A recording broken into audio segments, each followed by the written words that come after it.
Nuk është më hipotezë që brenda SPAK-ut ka prokurorë të cilët të përfshirë në interesa klienteliste dhe lidhje familjare e miqësore nuk kanë futur në procese hetimit zyrtar, politikan, oligark, trafikante, miq të tyre, megjithse hetuesit e BKH-s u kanë çuar dosje me prova për ta. Këtë qoke bëri dhe prokurori i SPAK-ut Olsdado me dosjen Jorgo Goro për tokën e vjedhur në Imar, ku bashkëshortët Olta Xhaçka dhe Artan Gaçi nisën ndërtimin e resortit Drimadhes Luxury Suices nëpërmjet kompanisë së tyre AGTCC Hotel Management, megjithse grupi i hetuesve dhe ekspertëve të BKH-s dorëzoi te prokurori Olsdado prova të shumta shkresore të pakontestueshme që vërtetonin se çifti Artan Gaçi dhe Olta Xhaçka kishin skenuar grabitjen e tokës në Imar me letra false. Ai nuk i futi në hetim procedim penal si bashkautor të krimit me ish-kryebashkiakun Jorgo Goro dhe 3 të tjerët. Prokurori Olsdado shpërfilli provat që i çoi BKH dhe e çoi dosje në gjykat, pa regjistruar si të pandehur bashkëshortët Olta Xhaçka dhe Artan Gaçi, megjithse krimin e grabitjes së tokës e kishin kryer këta ndërsa Jorgo Goro e zyrtarizoi me vendim. Këtë nuk e thot pamfleti, por vendimi i gjyqtares së posaçme Flora Hajredinaj më 1 prill 2025, me cilin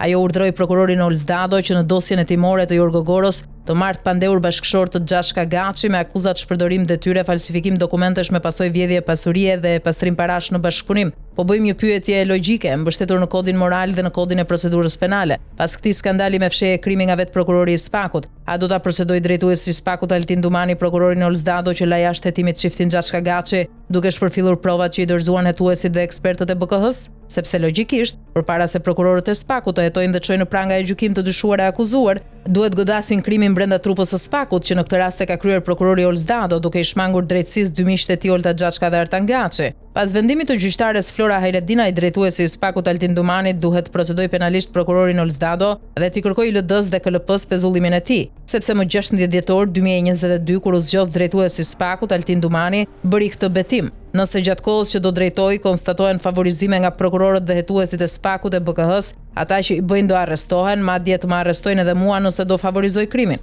Por jashtë hetimit, prokurorët e SPAK-ut lanë edhe Ilir Beqen, Ogerta Manastirliun, Gilardina Prodanin, ish rektori në Universitetit Mjekësor Arben Gjata, oligarkët Janis Karathano, Plumë Salilari, Rok Gjoka, Bashkimulaj dhe komikun Ermal Mamaçi. Madje janë hequr edhe prokurore kryepolic të Sky ECC, ndërsa ish drejtuesi i SPAK-ut Arben Kraja hoqi nga dosja e Olafit, vëllezrit trafikant të Fatmir Xhafajt dhe ish kryeprokurorit të Tiranës Petrit Fusha për të mos u sekuestruar pasuritë e vëna me trafik droge.